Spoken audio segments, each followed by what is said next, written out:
And it's showtime. Good morning. Welcome to another edition of the Astro Weather. I'm Robert Phoenix. And hopefully you are you. And if you're not you, then I hope you find you. That would be a good thing to do. We are deep in the heart of Virgo season. And we do have a grand trine today, but it is not the grand trine that we've been rocking since the sun went into Virgo and even Mars went into Virgo. That's really the one we were focusing on today. Mars is in, of course, Libra, 5 degrees, and it is making a grand trine to Pluto by degree.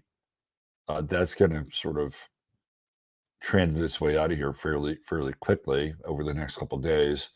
But we do have some interesting breakthrough energy here in relationship, and I would say look for chance encounters. Chance encounters today that allow you to redress and rebalance things inside your relationships that don't feel like they're very balanced or equal. And don't hesitate. Don't hesitate. The Neptune Mars opposition has a lot of equivocation, even though Mars is starting to separate a bit here. Right, the direction to act is not always clear with the Neptune Mars opposition. Should I? Should I? Should I? Shouldn't I? It's the dweller at the gate, the dweller at the threshold. Well, Mars is moving beyond here. It's still in kind of a wide trine with Uranus and uh, the moon. So everything about today is slightly off, but it works. That's the theme of the day. Everything is slightly off and it works. Just when you think things are sort of fishtailing a little bit, course correction happens, and don't abandon your principles. That's what I'm seeing here with the Mars Pluto trine and Mars getting in on this action up here. Just don't abandon your principles. Stand up for what's right. Make sure everybody, to the best of your ability, gets a win-win out of the situation. We're in the final degrees of this Mars in conjunct with Saturn, and that means that individual responsibility is overcoming the dictates of hierarchy.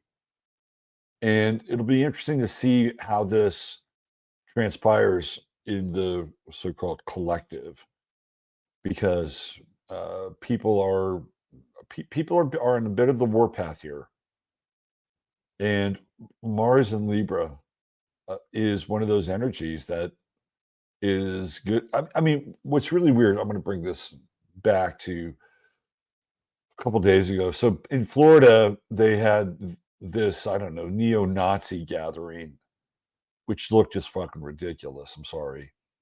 It looked like the best version that that a three-letter agency or a three-letter group that is associated with the rights of particular people could drum up. And that's very much Mars and Libra and the opposition with Neptune. Like, what was even remotely real about that? I don't know if you caught that, but that's what we're talking about here, right? Now, Mars is separating from Neptune, so the possibility, not just separating from Neptune, but also by tomorrow, we're moving into the final degree of this inconjunct with Saturn. So once it breaks free from the inconjunct with Saturn, I think Mars in Libra is going to be on a bit of a warpath. That's my take, and that's in this so-called collective realm or collective area. Now, over the next 24 hours, the moon is going to move into Gemini, so things happen very quickly with Mars, very quickly, and watch out for escalation. But it's not bad though. I think you can escalate and actively see the other side of things. You quickly move through any kinds of interpersonal blocks. Mars and Libra is a trip because everybody theoretically has to come out a winner. I mean, that's how Mars and Libra should work. Okay, you save face, I save face, and let's just move forward. It doesn't always happen that way, but that's a best case scenario of Mars. Both people holding up their hands together in a kind of a victory pose, right? They're sharing the podium together. That's Mars and Libra. So things happen quickly today, and if it looks like things are fishtailing, don't worry. It's going to course correct. Uh, Bit of a Mr. Toad's wild ride for a Tuesday as we come out of Labor Day. We have the Sun Mercury conjunction. Mercury, of course, being retrograde, and coming back and being right there on top of the Sun over the next couple of days. So tomorrow the Sun will be at 13. Looks like Mercury will be at 13. So tomorrow we'll have this conjunction, and it's one of those days where even though the Sun is not in this opposition with Neptune, that there could be some self-doubt. Like, am I doing the right thing? Have I covered all my bases? And that's just really for tomorrow. But I feel like if you can get through it quickly and just add up all the facts and figures and just try not to get too emotional about it, you can move through it quickly. It's sort of like fact check time, or going through and just making sure all these protocols are in play. So yeah, I did it. We did all the things that we needed to do. So we're in alignment here. Now Mercury will go past the Sun, and that's a whole other discussion, which we'll have tomorrow. I got to save something for tomorrow's show. Venus has gone direct. No more Venus retrograde. We are still in a square with Jupiter. And as it moves forward, it will start to square Uranus a bit more, right? So if you have had to break off from somebody during this Venus retrograde, and not that you're looking for a replacement model, but as it moves forward and it gets into that square with Gemini, it'll be interesting to see what happens with some of the adjustments that you've made in a relationship and how they reanimate themselves into your life. Is it the person or the people you've left behind, or is it a new group? And could it be very, very swift and sudden, which is usually the calling card of a Venus-Uranus square? So it's a nice development that we've had a planet go direct here, and being able to build upon the things that you've been sort of deleting or feeling like, well, this isn't working. My relationship with this thing is no longer valid or valuable. So now you can move forward and claim what is the thing that you do feel strongly about. What is your relationship with how you feel passionate about certain things. And as Venus moves more into this trine with Chiron over the days ahead, it gives you a bit of courage to speak up, to I wouldn't say claim what's yours, but certainly make a declaration of how you feel about another person or about the thing that you're passionate about. So it's like, yeah, I feel this way. I feel good about it. I'm letting how this affects me, and I'm not shy about it, right? I'm going to kind of let it all hang out here. That's the Venus Chiron trine. So as Venus moves forward and gains more momentum, more of those feelings are going to be circulating in the air. What else do we have here? So the moon, by tomorrow, it's already moving into square with Saturn. By tonight, the moon will move into a square with Saturn. Watch out for feelings of depression as we move into the latter part of the day. And I think it's very easy to sit around and look at our current condition and be depressed. Remember, the moon is phasic, so you can move through that depression. Now, I'm going to give you something that normally I wouldn't suggest as a way to deal with it. Sometimes it works. Distract yourself. I know that sounds like a misnomer, but it's not. Distract yourself.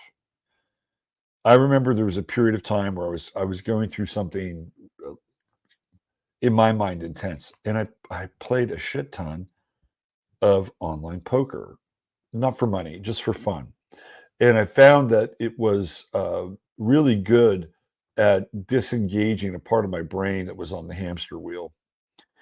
And later on, I found out that quote unquote scientists had discovered that playing uh, online poker is really good for PTSD. Believe it or not. I'm like, oh, I was onto something. I was entrained into this thing that kept my mind from going too far off the rails. And it occupied enough of my time. Because what'll happen is if you occupy enough of your time, the elements in your life, as long as they're not too out of control, will redress themselves. And you'll have a different perspective with what's going on versus trying to change everything or feeling like you can't change anything. You almost have to kind of wait it out a little bit. And I think that there's some of that tonight.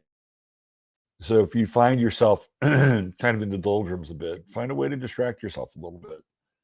And some people play things like Candy Crush or they play solitaire. Those are actually really good tools. And they seem like they're trivial, but in a lot of ways they're not. They're actually quite helpful when it comes to just kind of distracting your energy in that moment. So don't feel guilty about having a little pastime like that. It allows your system to sort of settle and calm and get your brain waves a bit flattened out so you don't have to, be in the pit all the time. Does that make sense? And even with Venus in Leo and looking at our relationships with things that bring us some joy, like our hobbies and our pastimes. So I don't know. Keep up in your scrapbook tonight. Maybe that's another thing you can do. All in all, I'd say it's a very good day, especially in terms of kind of writing things and making sure that everybody uh, gets a trophy. And remember, if things fishtail a little bit, don't worry about it. Just stay with it. Just stay with it. And the random elements of chance are actually on your side. They're in your favor. Okay. So let's look at our star of the day. I think I've done his chart before, and the star of the day is one Werner Erhard. And some of you may be familiar with Werner Erhard, and some of you may not be familiar with Werner Erhard. I can never take anything for granted now because there's a whole generation of people who are learning things historically. Like it's really trippy to think that during the 1970s, the early 70s, 72, 73, 74, we're talking 50 years ago. So people who were born in the 80s or the 90s would have, unless they had parents that were part of EST, they wouldn't have any working knowledge of Werner Erhard. It'd be like when I was 20, right, or 22 or whatever, and that would have been 1980, 81, 82. You go back 50 years, you're in the 30s. That's what the equivalent is. And it feels really strange to have that equivalency. But this is Werner Erhard looking a little bit younger. As he's gotten older, he looks more like a reptile. Like you can see the reptilian uh, kind of features in his eyes right now. It's funny they have him listed as a writer, but he was more than a writer. His birth name is Jack Rosenberg, and we've got Taurus rising, and I've made the case for his chart before. So Werner Erhard had a crisis in his identity, and one day he was selling cars in I think Ohio or someplace like that, Ohio or Indiana, somewhere in the Rust Belt. And one day he just decided to leave his family. That's it. I mean, he's kind of like Ra Uru in that regard. They're both in sales or advertising, and one day they both just leave their families. And I mean, literally, he didn't tell anybody. He just left. And he went to San Francisco and he created a new identity for himself. So he left as Jack Rosenberg and he became Werner Erhard. Now, he had had some experience in various human potential movements. I think he was connected to Silva mind control, right? So Silva was this system that was set up that had like a way to deal with self-talk. There was self hypnosis involved, but it was basically training yourself how to break habituation. And Werner Erhard pulls a lot of different things from a lot of different systems to create EST. And I believe S stood for Erhard Seminar Training. And you can see here in his chart that he has this grand cross. And it's mutable. So he's changeable, right? He will change on a pivot. He will mutate because we get the word mutate out of mutable. He will mutate into another shape or form. So in this case, it was dropping his identity, and he reminds me a lot of Don Draper from Mad Men in some ways, who has he has also kind of this identity, double identity, and his past that he has to eventually deal with. And Werner Erhard eventually has to deal with his past and make up for the lost time and send his kids, he had kids, money. So we have Chiron here in the first house in Gemini. So the first house is the identity. And Chiron here in Gemini represents literally a split identity. And it feels like by him moving, and look, I wouldn't recommend this to everybody, but by him moving, he was also dealing with Algol, that he was trying to connect his purpose, which would be the navigational center for most of us, with his body. And I'd be interested to relocate his chart to San Francisco. My sense is that he would have his true node in the 10th house. And that's where he would ultimately, make his bones, would be that true node through Capricorn. And a lot of really wealthy people signed up for his training. Like he didn't just get the average, Joe Schmo. He, even though he's a Libra, the people that came to his trainings were extremely high-powered people because they wanted to set the edge for what they were doing. And going through his seminars, we'll look at Saturn here in the 11th house. And one of the famous things that would happen during his seminars is the infamous pee break. Like he wouldn't let people get up in the middle of his sessions and go to the bathroom. Right? Like you had to be on time. I mean, everything about what happened between those four walls once Werner Erhard got into his dynamics of human potential, you were his. You weren't going anywhere. And Saturn and Pisces, you get into fluid, you get into things like relieving yourself, right? And that's all group oriented. And Werner Erhard was uncompromising.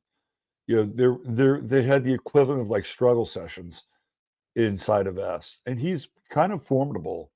I've looked at his chart before, and part of what Werner Erhard is capable of is changing people's lives.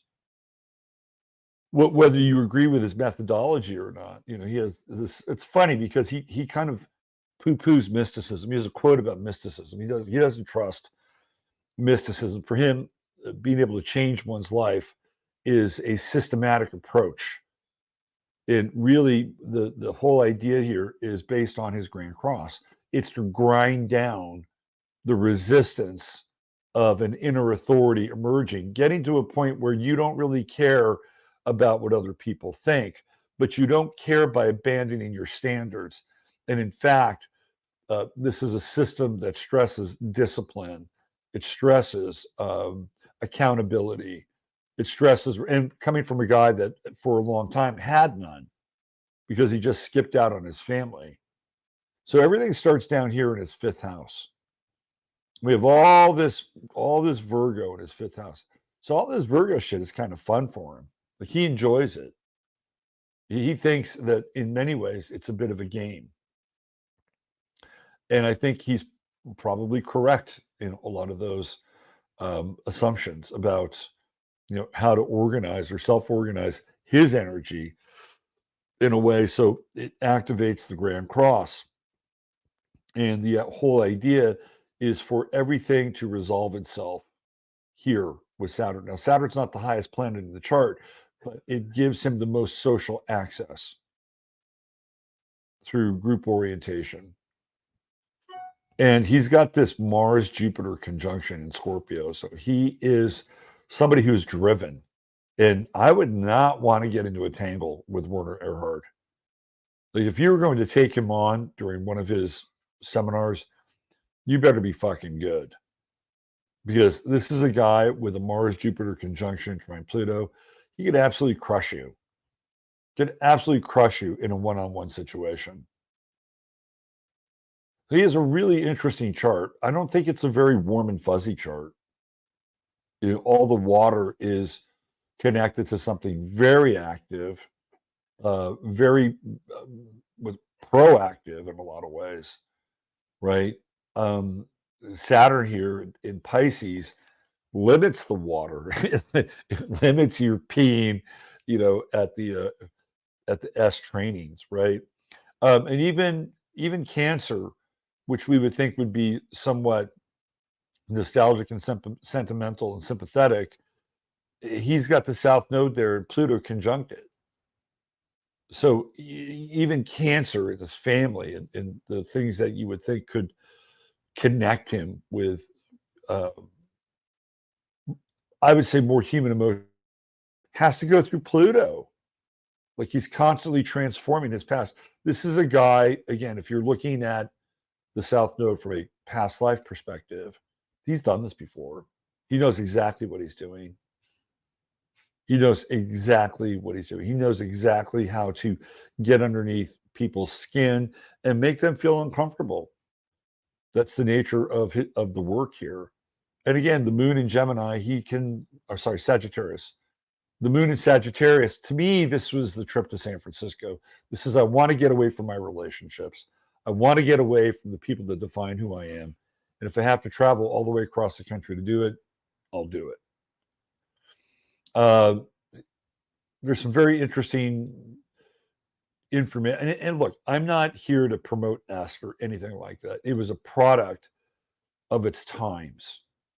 You can go and look at when Neptune was in Scorpio, like those final days, 1969. It's coming in, conjuncting his Mars. I'm sure he's setting up where he's going to go with everything. And then it moves into Sagittarius and it moves into this human potential realm and winds up getting into this Grand Cross wheelhouse. And he's literally running off the fumes of Neptune and Sagittarius through the 70s. And of course, we have Uranus in Scorpio and Uranus in Sagittarius. And I really think it's the Uranus and Scorpio phase that is liftoff for Werner Erhard. Comes in here, conjuncts Jupiter, conjuncts Mars. So that period, so we're talking, let's see, I think Uranus goes into Scorpio at 1970 or Libra at 1970. And it's there for 7 years. So right around 1977, 78, that's when, like, S was still big in the 80s, although they were changing over to landmark form at the time. But even Uranus in the early degrees of Uranus, trining to Saturn, that's another, again, we're talking 76, 77, right around there, even if it's coming out of Libra. So he has a really fascinating chart as it relates to what he did with this whole human potential experience. And he was extremely uncompromising.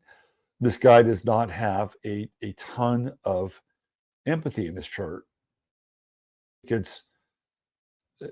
He might, after he's worked some things out. Like he got into some global program and UNESCO and feeding people. And yeah, I don't know. Maybe that was his Mars Neptune trine talking.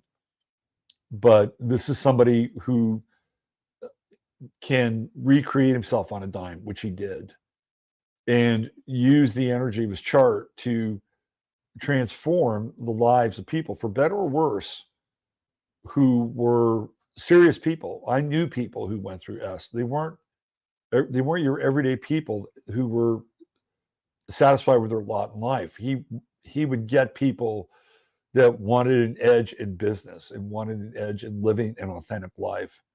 And I think at the end of the day, that's what S was all about, is wiping away all of your excuses as to why you could not live an authentic life. What you did with that authentic life, well, that's the icing on the cake, right, Jasper? Oh, Jasper's here. Yeah, and he has this yod with Mercury and Libra, and then Saturn and Pisces and Uranus. And I think that a lot of people, and again, I'm not here to make any excuses for Werner Erhard, but a lot of people I think misunderstood what he would be trying to do in their lives. Because Mercury and Libra is connected to balance and equanimity and fairness and harmony. I don't think he had a lot of it, honestly. And I think that he was driven to redress balance or imbalance in his life and in other people's lives, to flatten the scales in some ways. So an individual could have a more or less a level playing field in their own life. Maybe not in the big world, maybe not in the big wide world. The interesting part about Erhard is that he, in some ways, is a bit ahead of his time. Like he is perfect for his times, but he's also a bit ahead of his time because Tony Robbins sort of spins out. And I think Robbins actually went through some of the Erhard stuff and Erhard trainings. And Robbins is able to take his momentum, which really starts in a lot of ways in the 80s, in the late 80s. And for the next, 30 years, Tony Robbins is running game. Whereas with Erhard, by the time the 90s roll around and we get into like the Sterling Group and Landmark Forum and all those things that eventually S became, he's moving more towards the background of these new thought leaders. But I do think a lot of the current trend, not if we were to do like a flow chart, he would have a tree. He would have like a new thought tree. It would not be the same as other people that would have their own tree. But you would find that there'd be some interconnections between them. He's an interesting character. If you were committed to his system and really wanted to show up and take responsibility and accountability for your life, you could get something out of it. It can be very empowering, extremely empowering, because the way it would work, total Virgo, you're just not letting up. No, you can't say that. That's self-talk. Or you just keep having those thoughts. You keep doing those things. And let's see how well your relationships work out. Or let's see how well your job goes. Or let's see how far you can take your business. He was the guru of removing the excuse. That was really the nexus of S. It's a very Virgo thing. It's very Virgo. And he's quite capable of being extremely critical. He's got it in spades down here. So if you wanted to get that out of his work, and I know people that did, and they were very successful, extremely successful. It all depends on what you want out of life and how you define success, right? Okay. What do we got? How about a little True Hemp Science visual? I'm ahead of schedule today. Let's do a little True Hemp Science visual for my friend Chris, who will be at our event, which is taking place in the Hill Country, working on some T-shirts. Had a nice connection with Bree, who's going to bust out a shirt. Let's see. What do we have here? Let me do this.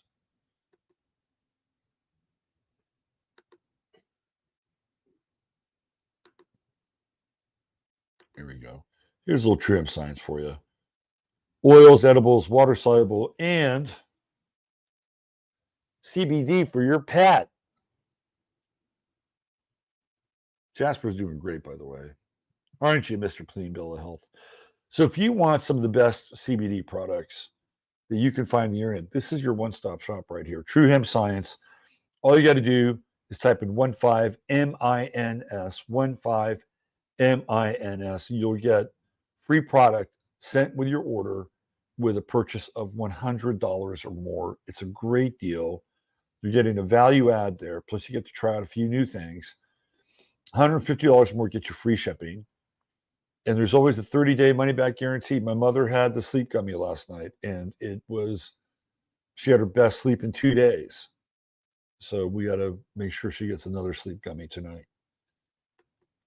So there you go. True Hemp Science.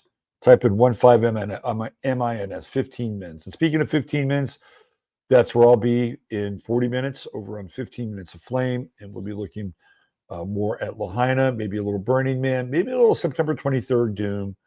We'll see where the winds take us. All right. I'll have an update tomorrow about the event. I'll check on room availability, and I'll have a handle on everything by tomorrow morning. And I'll give you guys, if there's any more rooms left, I'll promote the event. If there's no more rooms left, well, I'm not sure what you do. It's sold out, man. This eclipse we're going to have over probably 1 million people in the Hill Country that weekend. Fortunately for us, we'll have our own hotel space. And I have some really interesting activities planned for the eclipse. All right. That's it for today. Use your head in order to discern what's real, your heart, 2 7 what's possible. I'm Robert Phoenix. You are you. Take care, and bye for now.